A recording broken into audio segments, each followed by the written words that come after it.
Welcome, ladies and gentlemen, boys and girls, to another edition, a Super Bowl edition of the IDP and Dirty O Underdogs, Part 2. We're back. Of course, we are not skipping any weeks. We've got the big one, the granddaddy of them all, just this Sunday, Super Bowl 58. And of course, we are bringing you that fire, that heat, that sweet, sweet, sweet cash money.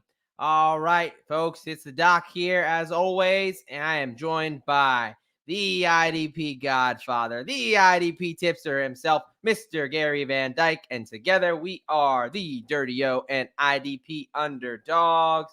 The way this show works, for those who have not tuned in, I'm going to handle the offense. That is the Dirty O side of the ball, and we're going to give out 5 offensive props.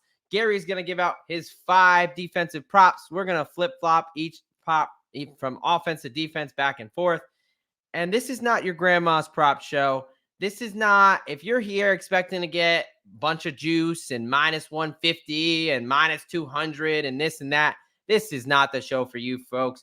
Our shortest prop on the day, disclaimer, is plus 105. And every bet, the odds get higher and higher, folks. We're here to make some real money. So we hope that you're excited, you're ready. It's Super Bowl Sunday. It's just a few days around the corner. We're hyped up.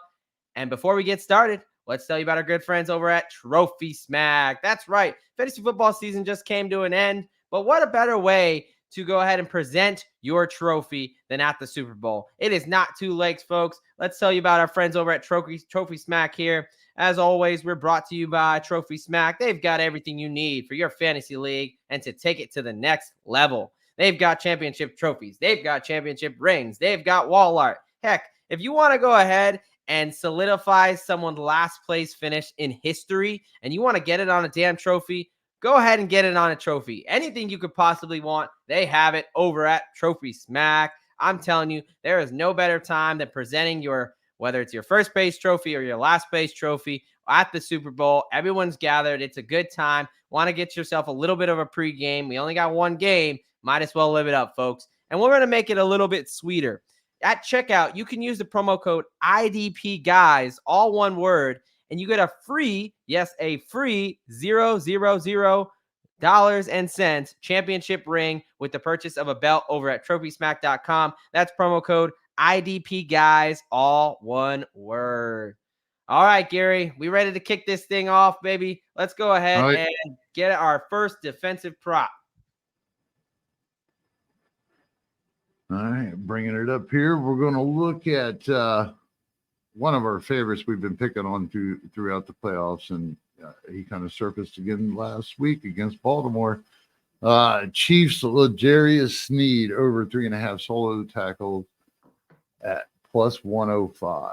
So there's one thing about Sneed that I mentioned before last week, that, you know, he's actually a cornerback that's highly graded in coverage, but he's like super good in run defense. And the way that the Chiefs like to use the defensive backs, it's all man's on deck when it comes to run support within that secondary. So I have no problem thinking that L'Jarius Sneed is going to get over 3.5 solo tackles, when for the last couple of weeks or the last couple of games, he's went for 4, then 5, then 5 solos again in the last 3 playoff games. Let's see. And as I mentioned about him being one of the key cogs last week in the whole system in that weird Baltimore game. I mean, we have to admit that it was kind of odd how Baltimore kind of laid down whatever the hell that was. I'm not sure. 8 rushes. But or the best running team in the league decided let's not run the football. Yeah, I think we call that weird. And then it was even weirder to go look at the stats on the Kansas City side of the ball for the defensive guys, because some of those guys didn't even necessarily play a full amount of snaps. It was like it was almost resting their starters a little bit, maybe do a little bit more rotation or something. And the numbers were down. I mean, the highest guy on the team was Drew Tranquill at 8 solos. Now they were all solos, and guess who was number 2? It was with 5 solos. It was Sneed. And then it went downhill after that. So, like I said, it doesn't matter on that scheme change or whatever the game plan is. this dude's in the heart of it. And, he's actually, like I said, a corner, but he's playing free safety. So I'm definitely having no problems taking him at over 3.5 solo tackles at plus 105. I love it. And I love it when a good plan comes together, because the guy you're talking about, L'Jarius Sneed, is going to have a direct and hopefully massive impact on my next bet. My first bet over here on the Dirty O offensive side of the ball. Give me 49ers wide receiver Brandon Aiyuk under 54.5 receiving yards at plus 130. Yes, I am not only fading Aiyuk, I am fading him so much so that I'm taking an alt under here. And one of the biggest reasons why is this Chiefs pass defense is absolutely elite.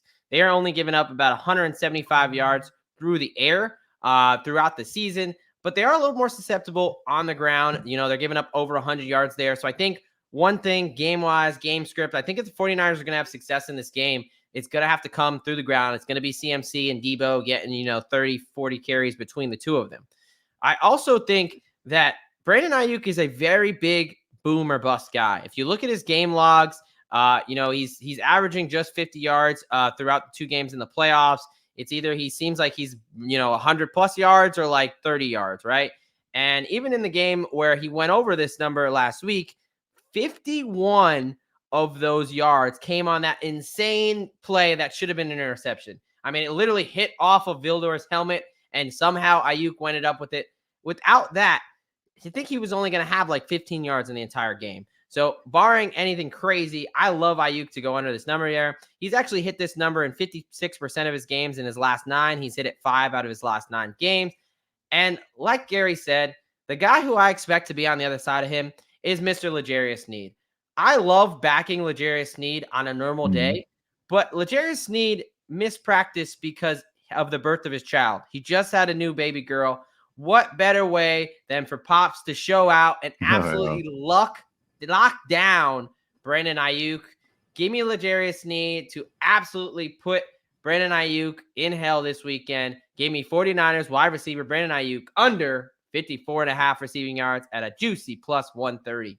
All right, Gary, what are we doing with play number 2 on the defensive side of the ball?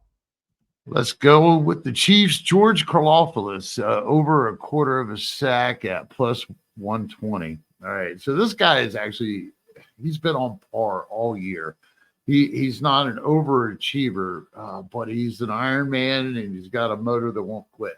And he's got their main rushing job off the edge, and the compliment to Chris Jones on the interior defensive line, which has probably helped him out a little bit with his 10.5 sacks this past season in 16 games, actually. So that was, he's a sophomore season. It's a great breakout season for Karlaftis. But, I mean, I'm going to give a little credit to Chris Jones here, too, either way, I have no problem thinking that he's going to get this going. And I'm looking at some other prop bets like, who gets the first sack. Believe it or not, I might take Karlaftis because it just seems like he's a little bit better in the first half than he is in the second half. I'm not really quite sure why, but his majority of his tackle for losses and such, they're coming in that first half. So I'll go ahead and roll with Karlaftis. Picking on the studs on this defense is on either side of the ball to get the job done in the last game of the year, the big old Super Bowl. So, give me Karlaftis over a quarter of a sack at plus 120. No problem. Yeah, no, I love that. I mean, I'm going to get to it, a little bit of sneak peek of a play before. But, I mean, let's not forget, folks, the Chiefs were second in the league only to the Ravens with 57 sacks this year. I like multiple guys to get a sack here. And I think people forget, obviously everyone knows Chris Jones. George Karlaftis, he's leading this team in sacks in the playoffs. I think he was tied with Chris Jones during the regular season. He's kind of slept on a little bit. The fact that he's plus money to just get a quarter of a sack there, I think is, where it's really just a blessing for the sports books. All right, folks, back over to the offensive side of the ball. We got Dirty O play number 2, and I'm going with Chiefs wide receiver Marquez Valdes-Scantling over 30.5 receiving yards at plus 185. Now, Valdez has hit this number in his last 2 games, so 2 out of 3 in the playoffs. He had 38 last week, and he had 62 against the Bills. And in both of those games, it really just came from 2 catches, right? He is the clear big play threat. And I think the shots are going to be there. Obviously this Chiefs offense is pretty, sometimes vanilla this season. It's Travis Kelce, it's Rashee Rice, it's Isiah Pacheco. Those are the big three. However, they've been quietly trying to find who that next player is. And I think it's MVS. I mean, a lot of us, when we think MVS, we think of drops, right? He had a couple this season. He had a couple with Rodgers there. But he has shown recently the ability to catch those deep balls. I mean, I specifically remember one he caught over Taron Johnson from the Bills. And those who know, Taron Johnson is no slouch. I mean, that man is an all-pro. And he just snatched one out of the air. The secondary for this 49ers team is their clear weakness, especially their safeties. Hufanga went down in an ACL tear. They're trying to mix in Jair Brown, the rookie, or, they bring back Logan Ryan. You got Tashawn Gibson there, a bunch of some veteran journeymen, and a rookie who's still trying to figure it out. I think 30 yards is 2 catches max for MVS here. I mean, he could get it in 1. If there's someone who's going to take the lid off of this defense, it is MVS. I love the fact that, hey, Andy Reid's had 2 weeks to game plan. He's one of the best game planners in the league.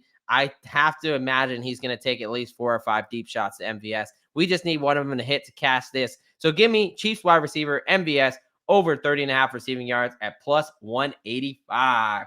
All right, play number 3 on the defensive side of the ball. What do we got? All right, this is where we're kind of, we're digging a little bit. We only have so many plus bets to be making. All right, so keep that in mind. It's not like we had a cream of the crop here. So I'm gonna dig a little bit for this one, but I feel good about it. So it's I'm not gonna be able to pronounce his first name probably, but 49ers, Commodore Lenoir. Close, no? Yeah, Deommodore. Over 1.5 assisted tackles at plus 150. All right, if you look back, not including week 17 and during the regular season when he actually only played like 35% of the snaps in that loss to the Rams at the end of the year, he's cleared 1.5 assisted tackles, 8 of 16 games. All right, so it's a little stretch, but he's got 26 assists on the season. And in the last 2 playoff games, he's had 4 assists, with 1 of them coming in the first game, 3 of them coming in last game versus the Lions. He's actually just an average quarterback. He's not like an elite stud. So I don't think we have to worry about Mahomes or anybody over there on the Chiefs side of the ball being worried about targeting him. But a bonus is he's also got something going on that actually it's becoming a thing, but he's also really well graded, well above par graded in run defense and just slightly under his coverage grade. So that's, I think, a testament to his production as a run supporter would have to be shown in his 84 combined tackles in 16 games last year or this past season. So I have no problem thinking that Lenoir is going to get over 1.5 assisted tackles in this game. Yeah, plus 150 there. Yeah, I mean, I like that, right? You got a guy who's not afraid to stick his head in there on from the cornerback position. And like you mentioned, Charvarius Ward, he had a pretty good year this year. So if you're going to be targeting one guy on the boundary there, it's going to be Deommodore Lenoir there. So I love that play. All right, back to the offensive side of the ball. We've got pick number 3, and we're going with, there's going to be a theme here. You're going to see in these my final 3 picks here, of the 2024 NFL season. I mean, I am going to target this Chiefs running game. The 49ers are giving up 159 yards on the ground alone per game in the playoffs so far. They're giving up over 5.5 yards a carry. I mean, this is a situation where this rush defense, we thought it was a good rush defense coming in, at the end of the season, but it's really just finding out that they were ahead a lot. So teams just didn't run on them. When teams have kept it close these last few games, I totally expect this game to be close. They've shown that teams can run on them. So we have a situation where I'm going to go ahead and actually target running back number 2 here first for the Chiefs. And that is Chiefs running back Clyde Edwards-Helaire over 11.5 rushing yards at plus 205. We're talking about a 2-to-1 for a guy to essentially just pick up a little bit more than a first down. And this is a guy who was a first-round draft pick from the Chiefs not too long ago. Andy Reid clearly trusts him. I think this is a situation where, the 49ers have not only let up a lot of yards to the running back number one, but in the Packers game, they're Wilson are there for the Packers. They're running back number two. He had 4 carries for 16 yards. Lions running back number two, Jahmyr Gibbs, 12 carries for 45 yards. I think it's not crazy to think, hey, Pacheco, I think they're going to be running the ball a lot. Whether they give him a breather, he's dealing with a little bit of a toe ankle thing. I think that CEH can absolutely get 3 or 4 carries, and that's all he needs. Really, I think he can get this done in 2. So his last 3 games in the playoffs, last week, only 1 carry for 1 yard, but that's a Baltimore defense. This 49ers defense is not Baltimore's defense. Baltimore's defense, one of the best in the league at stopping the run. Not the case for the 49ers. When he played the Bills, he had 2 carries for 31 yards, 3 times the amount we need. And then against Miami, 7 carries for 21 yards. So again, 2 out of the 3 games, he's cleared this number easily. So easily that I will also be sprinkling his over 19.5 yards at 5-1. The official play is Chiefs running back number 2, Clyde Edwards-Helaire, over 11.5 rushing yards at plus 205. All right, Gary, what do we got? Play number 4. Nice, man. Hey, yeah, and I can't believe I'm picking on. I am picking on the defensive back so bad for the Super Bowl, But I mean, I thoroughly looked everything over, and I do like Chris Jones to get him a sack and such. But you got to go with the plus numbers. It's first edition. It's first edition where we go for that big long ball. So here we go. Chiefs, Trent McDuffie over 1.5 assisted tackles. He's a cornerback for the Chiefs that doesn't come off the field. And I always think of him and Sneed together. For some reason, I don't throw Justin Reed in there because he's his own entity. But when it comes to the other two, they go hand in hand. And he is also schemed by Kansas City to help in running support, just like everybody else. He's actually an elite graded player according to PFF and well above par in run support, which is not surprising. Which might be surprising is people found out that he was elitely graded at 91.7 at pass rushing. Believe it or not. And I had to go look, man, and the guy is getting blitzed like on average through the regular season. It was around 3.5 times. He had some games as high as 8. All right. Yeah, I love that. Imagine he gets a half sack and with Karlaftis there, and you cash a couple of these at the same time. Well, imagine the fact that that's even more. There's going to probably be even a few more opportunities because I'm sure in these blitz packages, you don't bring the same guy up and bring him in every time. You bring 2 or 3 guys up, send 2 in, and 1 guy drops in coverage. A lot of times, he's not going to go every time he's put up there. He's going to be a decoy at the same time. So still more opportunities there to still be up in the box. That doesn't count as him being blitzed. Let's see here.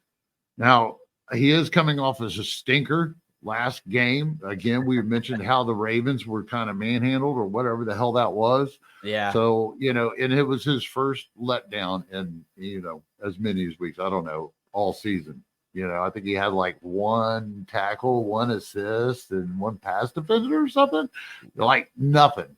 Yeah. But he had been killing it. And like I said, he's just like Sneed. He's a contributor and he averages a lot of production every week. So I have no problems taking Chiefs Trent McDuffie over 1.5 assisted tackles at a plus 150.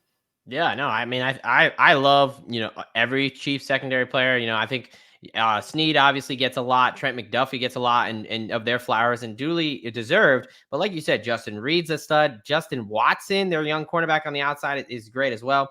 But the nice thing about McDuffie is he's in the slot most of the time, right? So, a major part of this 49ers offense is getting Deebo Samuel and Christian McCaffrey the ball on the edge and with a lot of screens and short stuff. And, what better situation than you're fighting through some blocks and you make a couple tackles with your buddies out on the edge there. I love this play. McDuffie, like you mentioned, he sticks his head in there. Really, this whole Chiefs defense, these defensive backs are not afraid of contact. And that's a huge part of getting these tackles. So love that there. All right, over on the offensive side of the ball, we've got play number 4. And just so you didn't think that my last play was, a fade of Chiefs running back Isiah Pacheco, I'm going to show you how much confidence I have in this Chiefs roughing attack.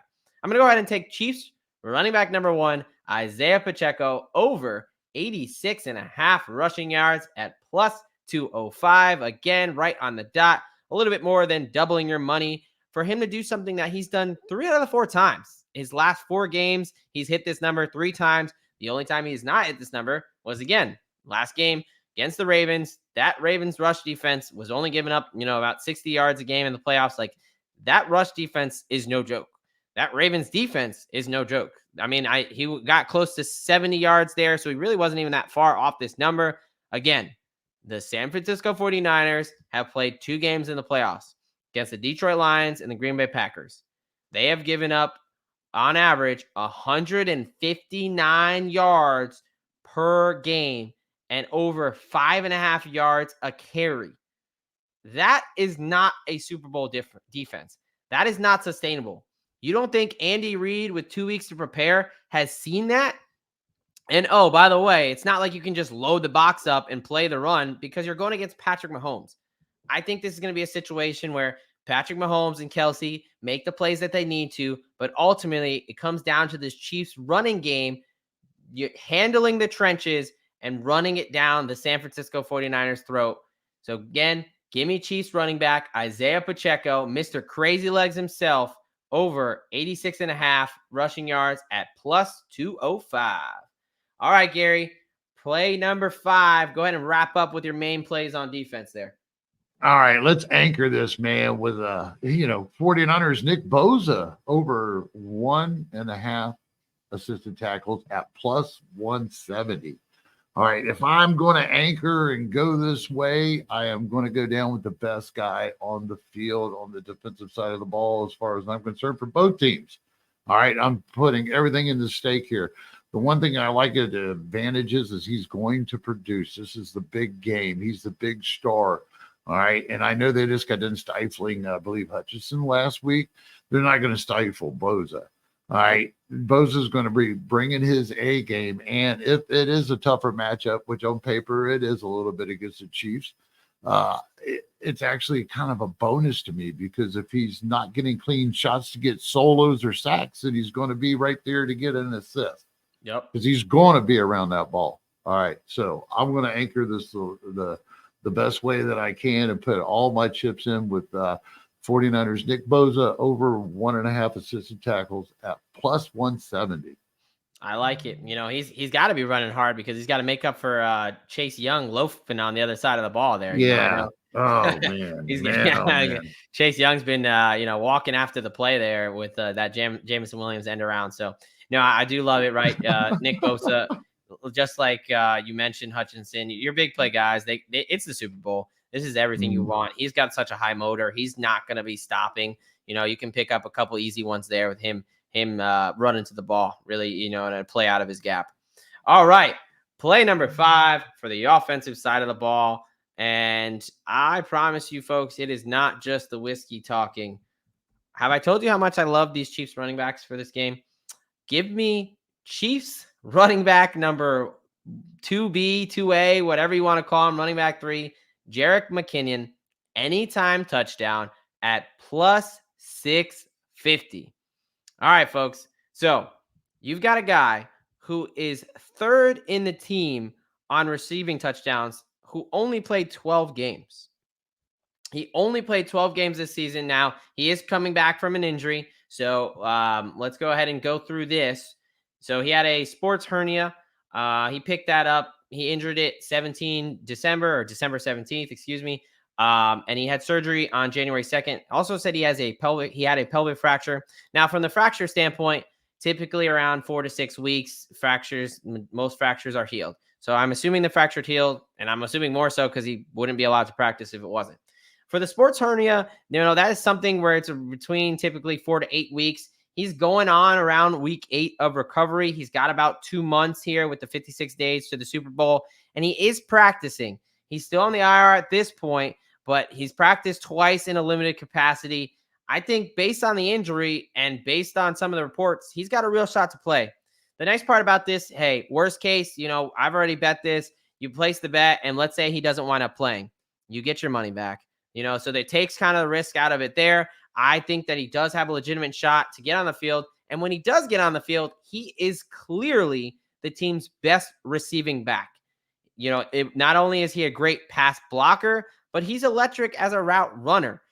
Andy Reid, Patrick Mahomes, love him in the red zone. Again, Andy Reid with 2 weeks to game plan against a defense that has been susceptible, especially susceptible to the running backs out of the backfield. I think that is a dream matchup for Jerick McKinnon. So give me Jerick McKinnon anytime touchdown plus 650 to round it out. All right, folks, we're going to do a very quick recap of all the props because we've given out now 5 offensive, 5 defensive props, all plus money, all getting up in value each and every time. I'm going to start off with Gary's defense there over on the IDP side. So we're going to rattle these off here. So he's starting with Chiefs cornerback L'Jarius Sneed over 3.5 solo tackles at plus 105. We've got Chiefs defensive end George Karlaftis over a quarter of a sack at plus 120. We got 49ers quarterback Deommodore Lenoir over 1.5 assisted tackles at plus 150. We've got Chiefs slot cornerback Trent McDuffie over 1.5 assisted tackles at plus 150. And we've got 49ers defensive end Nick Bosa over 1.5 assisted tackles at a nice juicy plus 170. And for the offensive side of the ball, we're starting off with 49ers wide receiver Brandon Aiyuk under 54.5 receiving yards. In Sneed, we trust there at a nice plus 130. Chiefs wide receiver Marquez Valdes-Scantling over 30.5 receiving yards at plus 185. We've got Chiefs running back number 2, Clyde Edwards-Helaire over 11.5 rush yards at plus 205.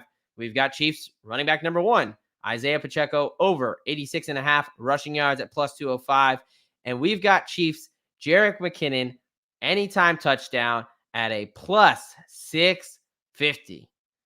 And folks, we're not done yet. It's the Super Bowl, baby. Of course, we're going out big and we're going out in style. And just because we're going to go out a little bit crazier with this next play, now's a good time to bring the disclaimer. If you have a gambling problem, call 1-800-GAMBLER and make sure, folks, you gamble responsibly. Especially, we're giving out some plays that are a bit juicy, right? So the nice part about that is you don't have to hit all of them to be coming out profitable. But I'm about to give you a 70-1. And I'm not going to say you put a full unit on a 70-1 bet. It's a 71 bet, that is. But hey, I think it's going to hit. And let me go ahead and tell you about it right now. So all year, I've been doing my anytime touchdown parlays. And, we hit a 48-1. We hit a 56-1 this year. This time, it's typically 4 players. I'm going with 2 guys. It's the Super Bowl. Let's keep it simple. 2 guys to just touch that first white blade of grass. Give me 49ers, fullback, Swiss Army knife, Kyle Juszczyk, and Chiefs tight end number 2, Noah Gray, to score a touchdown at 70-1. That is plus 7,000. Now, let me break this down for you, folks. Kyle Juszczyk, he's used in the red zone. Shanahan clearly trusts him. There's been multiple times where they have him lined up and they do a little fullback dive and they fake a pitch out to McCaffrey. He's also a viable option in the receiving game. Let's say, hey, we're on the 1-yard line. It's 3rd and goal. Everyone thinks we're going to be giving the ball to CMC. I'm going to fake my handoff. I'm going to let Juszczyk sneak out of the backfield because no one's expecting that. And he's going to throw a dot to him in the end zone. And then Chiefs tight end Noah Gray. The Chiefs, as they've gotten successful, have started to realize who they are as the 2024 Chiefs. And they're a team that lines up in 2 tight end and runs the ball and hits play action.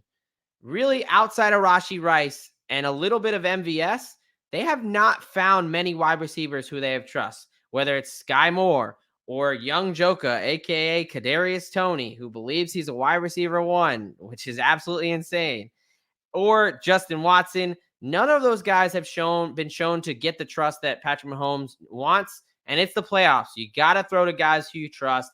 He trusts Noah Gray. Noah Gray's on the field a lot, especially in those 2 tight end sets. They like him around the red zone. So again, we just need 49ers fullback Kyle Juszczyk to score, and Chiefs tight end number 2, Noah Gray. And we're walking home with a 70-1 cash. All right, Gary. We've got a couple more. We've got 2 more kind of fun Super Bowl prop bets that we're also going to throw out there. Again, it's the Super Bowl. It's Super Bowl 58. We're going to give you all the plays that we really love. And Gary's going to kick us off here with his first fun Super Bowl prop bet here. Yeah. Let's go with Kansas City Chiefs defensive tackles for loss under 4.5 and at plus 110, which I was kind of shocked at. This is what got me to begin with. 4.5 tackles for a loss is just a high number. It doesn't matter who in the hell that defense is. Just for example, we know how good the Chiefs' interior defensive line has been with Chris Jones in there. These guys are getting after it. But I've gone back and I counted in amongst all the players, not just their studs. They only averaged three for all the playoff games. That's all they average. So to think that 5 guys all of a sudden are going to get tackles for losses, or all of a sudden one guy's going to get 3, and that's kind of far-fetched for me. So I'm going to go ahead and roll with Kansas City Chiefs defensive tackles for a loss under 4.5 at plus 110. No, I like it. And just to clarify, tackles for loss do not count with sacks, correct? No, exactly. No, they do not. So they can get 3 or 4 sacks like we might think they might. They're going to be in there at least a couple times, right, brother? Hey, man, that's what I'm hoping for, because I got Kansas City Chiefs team total sacks over 2.5 sacks at plus 105. Come on now. Are you crazy? This is the Kansas City Chiefs. And hey, maybe not in the past, but this is Steve Spagnuolo. My guy loves to blitz, and it's worked this year. They were second in the league again with 57 sacks on the year. And they're coming against playing a Ravens team, a good Ravens team, where they just picked up 4 sacks. The 49ers offensive line has allowed a 4.1%, so the 5th most amongst playoff teams in sack rate. But really, it's the pressure. They've allowed all season over 40% of the snaps pressure on Brock Purdy. Again, it's the Super Bowl. It's his first Super Bowl. My guy's going to be a little nervous. He's going to get a little bit of jittery feet. I think, Gary already mentioned George Karlaftis. I like Chris Jones to get a sack, who's sitting at plus 120. And keep an eye on Tershawn Wharton there.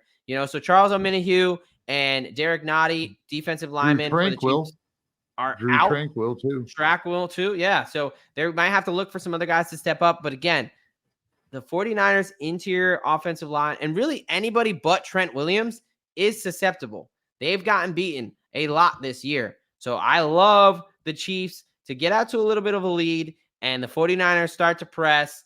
And, it's Kyle Shanahan we're talking about here. I think the best way for the 49ers to have a shot in this game is if they stick to the run. When in Kyle Shanahan's career has he shown that in the face of adversity, he will stick with the run? I am fading Mr. 28-3 in one of those Super Bowls with the Falcons and the Patriots there. Give me Chiefs total sacks over 2.5 at plus 105. All right, Gary, what's your last play for the night? Let's roll back over on the 49ers side of the ball here with the most tackles and assists of any player in the game. All right. I went with Fred Warner at plus 190. Now, that's actually the start. He is the lowest guy, and it goes up from there. Of course, it goes to, I think, Greenlaw, and then it goes to Bolton, goes through your linebackers, starts getting, you can just see it, how it gradually just tapers out into the defensive lineman in the end. But I'll tell you what, at plus 190 money, looking at the numbers that we've been seeing out of Drew Greenlaw, has been struggling and a little bit bouncing around. Fred Warner is definitely the better option, especially coming off a game. I think he had 13 tackles or something, right? But and what about Nick Bolton? Okay, so he's going to be up in that running too. I'm looking at most production. I went through the defensive backs and I went through the defensive linemen. That's why they're at plus 700 and crazy. I'm just wanting to win this one with most tackles and assists with Fred Warner at plus 190, and I'll just take the payday and walk away happy. There you go. Now, I love that, man. I mean, I think this is really, like you said, a two-horse race, right? It's either going to be Fred Warner or it's going to be Nick Bolton. Potentially a guy like Tranquil, but Willie Gay's back. He's back practicing. He's fully expected to play. So Tranquil's snaps are going to go down. So I really think this is between Nick Bolton and Fred Warner. And we talked about at least what I think is going to happen. The Chiefs are going to run the ball. They're going to have success running the ball. They're going to run up the middle. Fred Warner is going to have to clean up a lot of those tackles. And the 49ers are going to start to press. They're going to throw the ball a lot. And, it's going to go a lot to those cornerbacks into that secondary and stuff like that. And there won't be enough running up the middle for Nick Bolton to kind of catch up to Fred Warner. Also, if you have not closely watched Fred Warner play the game of football, whether it's for a betting and gambling reason or just for a pure football enjoyment reason, do yourself a favor this Super Bowl. When, if you're a 49ers fan and, when they're on defense or just anyone, watch Fred Warner play the game of football. This man absolutely flies around the field. One of the best players really of the position of all time. I think we're going to see a lot of good defense this Super Bowl particularly. I love that play there with Fred Warner. Oh, yeah. All right. So we've got one more play for you folks. And you probably know where I'm going with this as far as how I think the game is going to go. Last episode, we talked about game script. We went through a bunch of underdog fantasy parlays. You check that out there. We put that out last week. If you want to get down on some fun underdog parlays, that's why we're not doing an underdog parlay this week. But here's what I'm going with. Give me the Kansas City Chiefs minus 1.5. So I need the Chiefs to win by 2 or more. And the under 50.5 for a plus 220. So now the under right now is sitting at 47.5. So I bumped that up a field goal there to get me over the 50 mark. I think this is going to be a lower scoring game. Again, this Chiefs defense is elite. And as much as I like the Chiefs offense and their running game, running the ball equates to a running clock, but they've been a little inconsistent this year. And I think there's going to be opportunities to exploit this 49ers defense, but they're not a slouch in any regard either, right? The Chiefs are not the Chiefs of last year or 2 years before where they're putting up, 30, 40 points consistently. I think this is going to be something like a 24-20, a 21-17 type game. I ultimately do like the Chiefs, and I think it boils down to this. I think it boils down to Andy Reid versus Kyle Shanahan. Both great play callers. However, you got to give me Reid. He's shown he could do it before, and he will commit to the run game, which I do not think Kyle Shanahan would do. Then you've got Steve Spagnuolo versus Wells on the other side there. I'm going to go Steve Spagnuolo right now over any defensive coordinator kind of in the league right now. And then finally, Patrick Mahomes versus Brock Purdy. Don't overcomplicate it. I understand that, hey, Joe Thuney may not be playing, Chiefs dealing with a little injuries. At the end of the day, both these teams are fairly healthy. And with these rosters healthy, you got to give me Patrick Mahomes over Brock Purdy to get the job done and go back-to-back here. So give me the Chiefs minus 1.5, parlayed with the under 50.5. That plays out a nice plus 220. Nice. All right, folks. Well, looks like the whiskey's done. So that means our time is over. Listen, I know we've had a blast this season, giving you guys all the props. We kind of joined mid-season. We realized, hey, I think we're making money with this. Let's go ahead and put this out there for the people. Again, we will be back next season. But hey, first of all, we're going to go ahead and watch this Super Bowl. We're going to have a hell of a time. We're going to cash some bets. We're going to win you some money. And when you do that, if you haven't already, make sure you come back, like, and subscribe this video. But IDP Guys Plus, we're going to be putting out a ton of content for you guys, because, hey, we're going to be excited for this Super Bowl. But like you guys, we're football nuts.